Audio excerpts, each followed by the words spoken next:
আপনার কি কি সমস্যা একটা কাগজে লিখে একটি দুরূদ 100 বার পড়ুন, আল্লাহ পাক রব্বুল আলামিন আপনার সকল সমস্যা দূর করবেন। মনে রাখবেন, দুরূদের ভিতরে কিন্তু অনেক ধরনের ফজিলত রয়েছে।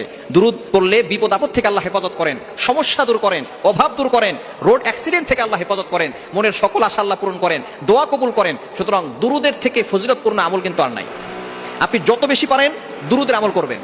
আল্লাহ পাক রব্বুল আলামিন নিজে বলে দিয়েছেন, কোরআন খুলেন 22 নম্বর পারার 5 নম্বর পৃষ্ঠার 4-5 নম্বর লাইন, সূরা আহজাবের 56 নম্বর আয়াতে আল্লাহ বলছেন, ইন্নাল্লাহা ওয়া মালাইকাতাহু ইউসাল্লুনা আলান নবী ইয়া আইয়ুহাল্লাযীনা আমানু সাল্লু আলাইহি ওয়া সাল্লিমু তাসলিমা। আল্লাহ তাআলা ঈমানদারদেরকে ডাক দিয়ে বলছেন, ও ইউ হ্যাভ বিলিভার্স, ঈমানদারগণ তোমরা নবীজির প্রতি দুরূদ পাঠ করো।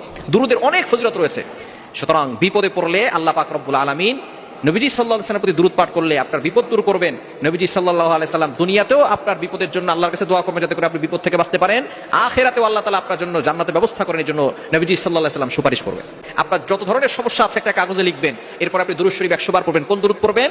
দুরূদ ইব্রাহিম, যেটা নামাজের ভিতরে পড়েন। এর থেকে ফজিলতপূর্ণ দুরূদ আর হতে পারে না। আল্লাহুম্মা সাল্লি আলা মুহাম্মাদ ওয়া আলা আলি মুহাম্মাদ كما صليت على إبراهيم وعلى آل إبراهيم إنك حميد مجيد اللهم بارك على محمد وعلى آل محمد كما باركت على إبراهيم وعلى آل إبراهيم إنك حميد مجيد। এই দরুদ সবচেয়ে গুরুত্বপূর্ণ এবং ফজিলতপূর্ণ দরুদ। বুখারীর হাদিস।